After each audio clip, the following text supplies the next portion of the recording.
The executive director of the North Carolina State Board of Elections faced more than 2 hours of grilling from state lawmakers on Tuesday. And joining us with reaction to the hearing is Dr. Andy Jackson. He is director of the Civitas Center for Public Integrity at the John Locke Foundation. And first of all, before we get your assessment of how things went, this all has to do with the behind closed doors legal settlement tied to the 2020 election in North Carolina, doesn't it?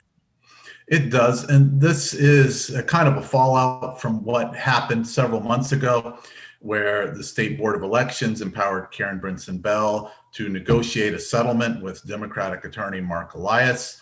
And as part of that settlement, and this is the real bone of contention here, is that Republican lawmakers say that she had actually changed North Carolina law. I'm sure we have a chance to touch on that in a moment, but that was really the central question. As entertaining as the whole testimony was.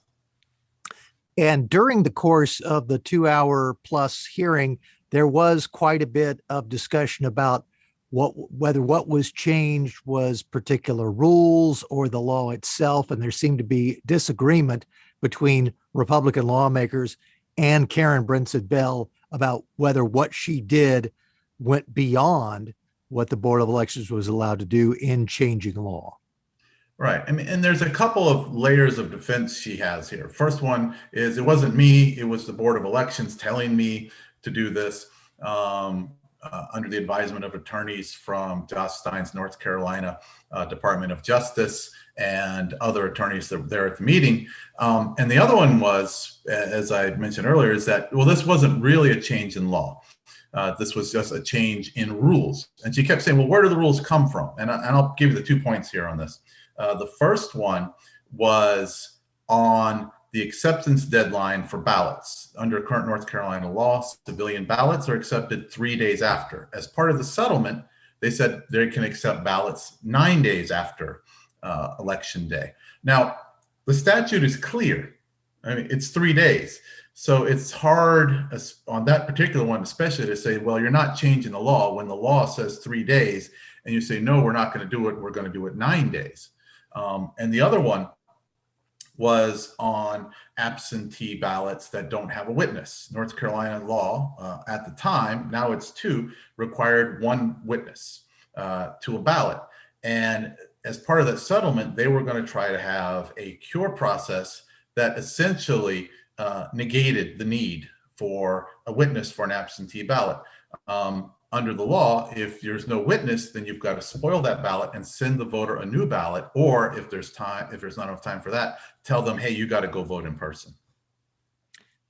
Lawmakers who were critical of Karen Brinson Bell put a lot of attention on the fact that these were some of the changes that she had asked the General Assembly to make that the General Assembly had rejected when the General Assembly wrote a new election law in 2020, already knowing that COVID-19 was going to play a role in the election.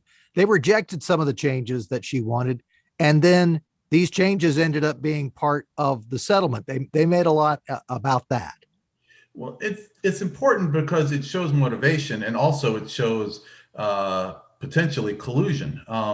In a collusive lawsuit settlement, that's where you have 2 sides that essentially don't disagree. They're in fundamental agreement and they come to a conclusion, a settlement that has a negative impact, in particular on a third party, in this case, the North Carolina General Assembly, by changing laws that the General Assembly wrote. So I think it's really important to kind of show motivation for there. And that's the reason that the Republicans kept kind of hitting on this over and over again, because it's an essential point on trying to show that, according to their view, that this was a collusive settlement. Republicans also made a lot in their questioning of Karen Brinson Bell to say that basically they think that the whole thing looks fishy. No matter what she says, they think it looks as if a Democratic head of the State Board of Elections was working with a Democratic lawyer from the Department of Justice with a Democratic lawyer representing Democratic plaintiffs to get election rules that helped benefit Democrats. Do you think that they made a good case? And did Karen Brinson Bell have any kind of effective defense to that? Well, yes and no, I guess, on both points. It's kind of an unfortunate aspect of our election system that we do have a partisan board of elections, and how Ms. Bell or Ms. Brinson Bell got her job was clearly through a partisan process. And by the way, this works both ways. When we had a change of administration, the Republicans replaced the executive director with somebody that they believed might be more friendly to them.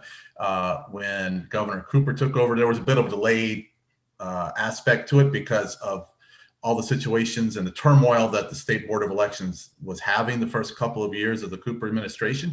So they weren't able to make that change immediately, but they eventually replaced the previous Republican appointee with Ms. Bell, who was a protege of Gary Bartlett, who had worked for successive Democratic administrations for a couple of decades. So there is that partisan aspect. Now, can we reach into the heart and soul and see inside Karen Brinson Bell, or before her, Kim Strack, and say, okay, this was a partisan actor? We can't necessarily do that. But the situation that they're put in almost demands a partisan aspect to it. And so even if you're trying your best not to be partisan, you're in a partisan world. And this is something that we had tried to change. They tried to have a constitutional amendment a couple of years ago, and voters rejected having a nonpartisan board of elections. So we're kind of stuck with a partisan board of elections, at least for the foreseeable future. This story obviously has some interesting politics to it, but you're a person who actually follows the policy of elections and trying to make sure that elections operate in as an above board manner as possible, fairly, efficiently. Given where things stand, having this hearing today, hearing what Karen Brinson Bell had to say about the lawsuit settlement last time around, what, as an advocate of good government and good sound policy, do you hope happens next? Well, I think first and foremost, we need to figure out some kind of reform. And I've actually made a proposal along these lines of trying to address these kinds of collusive lawsuits, because there's now a playbook in place that if somebody from the executive branch doesn't like a law and there's a lawsuit that's going against that law, then you can enter into a settlement on that and get, if not the full results that you would like. She had talked several times that, Mark Elias is the Democratic attorney in the lawsuit, wanted a lot more. I mean, Bell had wanted a lot more. She had asked a lot more from the General Assembly. So, you can at least get some of the things you want. This is actually something we don't want to have. We don't want to try to have essentially two branches of government ganging up on the third. Now, there's already a law that says that if there is a challenge to North Carolina law or the Constitution, you have to include legislative defendants. They put themselves out there to also be co-defendants, and they were, but the judge in this case ignored that, didn't include them. They were not included in any of these negotiations between Bell and Mark Elias. And so they need to address that in a way that says, if you're going to have intervening legislative defendants, they need to be consulted on a settlement. This doesn't mean that we'll never have settlements. Clearly, sometimes we will, but you need to have all the interested parties involved in the process. And in terms of the election law itself, obviously there were pieces of the law that got changed because of this lawsuit settlement. Does the General Assembly need to move forward to clarify anything else about the rules of the game with the elections themselves? I think one thing we should do in order to kind of get away with the gamesmanship about postmarks and, was it submitted before or after? Was it in the mail stream, as some people talk about, is just to move away from this whole post-election bringing in of civilian ballots. North Carolina used to require that ballots come in the day before Election Day. I think if we went not quite that far, but had a rule that says all ballots have to be submitted by the state board of elections, to their county board of elections by 5 p.m. on Election Day, that would help cut out a lot of this mess that goes on with these debates about 3 days or 9 days after. There's actually already a bill that addresses that. And if it's passed, it would put North Carolina in the norm. Over 30 states already require absentee ballots to be in the Board of Elections office by election day. And I suspect that having all of the ballots in one place by the end of election day might have a positive impact on people's considerations of whether the elections are fair and free and have integrity. Indeed, you really do want to have, and generally, and I will agree with Bell on this point, North Carolina is better than a lot of states in this, in that we had well over 90% of our ballots counted on election day.